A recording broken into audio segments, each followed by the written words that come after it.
Estamos de volta com argumentos, prontos para conversar com o deputado estadual do PT, Carlos Bordalo. Deputado, é um prazer tê-lo aqui. Ontem teve uma segunda grande manifestação no país, Belém, inclusive, muito bem participativa nesta questão. O senhor é membro antigo, nato, histórico do PT. O PT do Pará já sentiu, ou sente, ou está sofrendo essa questão de impopularidade do governo petista, impopularidade da presidente Dilma, que todos os institutos de pesquisa acabam demonstrando? Qual é a sua opinião a respeito disso e como sair dessa situação?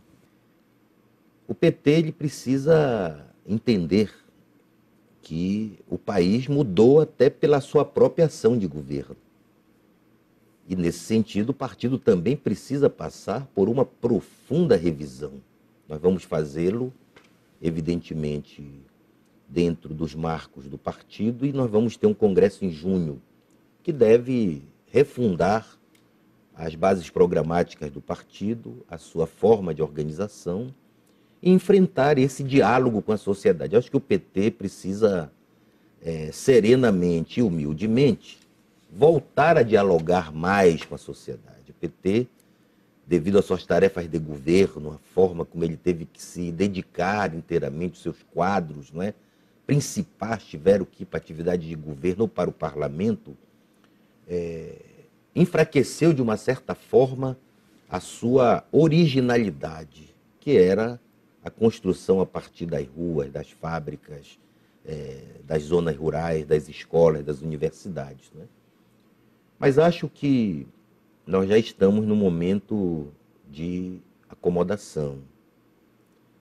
As manifestações de ontem, apesar de expressivas, já revelaram uma perda de força, o que não significa que tenha se resolvido o problema da baixa aceitação do governo da presidenta Dilma, do segundo governo, e da rejeição até ao governo e ao Partido dos Trabalhadores. Dá para fazer oposição no governo estadual, por exemplo? Onde Tranquilamente. o quadro se inverte? Tranquilamente, Mauro. Até porque eu acho que o governo estadual também tem uma fadiga de material imensa, até maior do que o PT nacionalmente, a presidenta Dilma.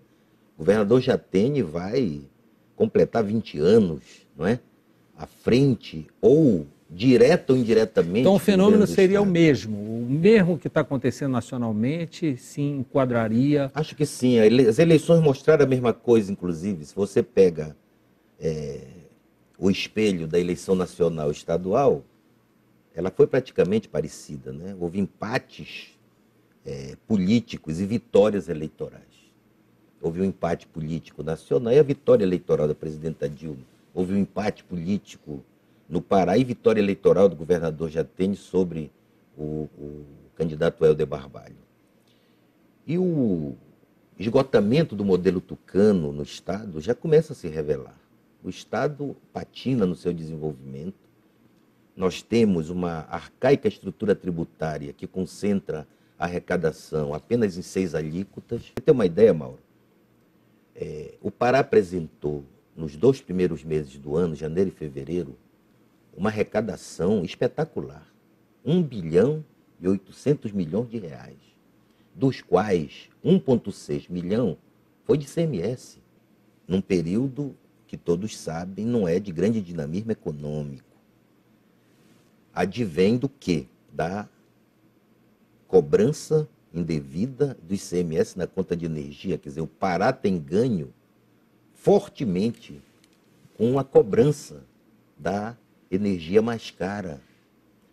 E o mais grave é que agora a Cefa afirma na própria Assembleia que essa mesma metodologia utilizada na conta de energia é aplicada em toda a cadeia produtiva onde é cobrado o ICMS. É preciso abrir um debate.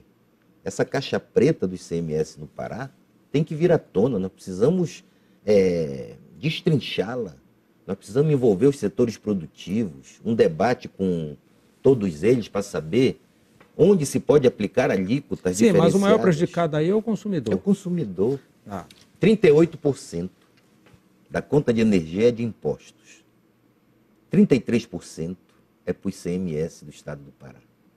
Isso por si mesmo já recomendaria uma revisão. Né? O governador Flávio Dino, aqui ao lado, no Maranhão, mostrou que é possível fazer. Ele aplicou agora uma diferenciação na cobrança do óleo diesel para baratear a tarifa de ônibus na cidade de São Luís. Então mostra que é possível. O estado de Minas Gerais trabalha com 17 alíquotas. O estado de São Paulo com mais de 20 alíquotas.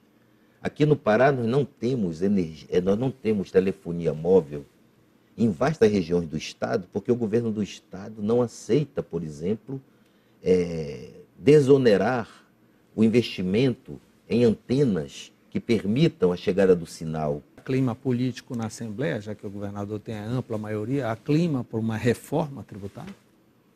Eu já recebi alguns sinais de que o governador começa a permitir um debate acerca de certas questões, como, por exemplo, agora ele acaba de desonerar para a cadeia da piscicultura diversos apetrechos de pesca, de uso para a infraestrutura desses empreendimentos, o que revela que ele próprio já começa a reconhecer isto. O Marajó, por exemplo, o Marajó merecia ter alíquotas para combustível diferenciada, porque você sabe que no Marajó o grande insumo para a economia e para a vida social é o óleo diesel, é a gasolina. Então, portanto, eu acho que nós temos que abrir no Pará um debate sério nessa questão e revela que esse modelo tributário imposto pelo PSDB, né, infelizmente não alterado pelo meu partido quando esteve no governo, infelizmente. E essa questão de greve dos professores, que é algo cíclico e que atravanca o desenvolvimento do Estado como um todo? Olha, eu acho um absurdo que o governo tenha deixado chegar onde chegou esta greve. Ela se deveu muito ao aspecto emocional, simbólico. Algumas declarações do secretário de Educação foram muito infelizes, como aquela de dizer que a educação é mais importante do que alguns míseros reais no seu salário. Isso não se diz. Não existe educação sem professor bem qualificado e bem remunerado. Então, eu acho que se criou aí um problema grave do ponto de vista da interlocução política. Eu espero que nós possamos, então, criar um grupo de interlocução e tentar construir aí um acordo. Não pode a educação ficar parada, os alunos não saberem como vão terminar o ano, os pais todos sobressaltados, e a educação é fundamental. Deputado Carlos Bordalo, eu agradeço essa sua entrevista, essas informações, volte sempre, muito obrigado pela entrevista. Mauro, é um prazer, estou sempre à disposição e parabéns pelo espaço que permite discutir o Pará em alto nível. Muito obrigado. Obrigado. Obrigado pela sua companhia, estaremos de volta na próxima segunda. Tchau.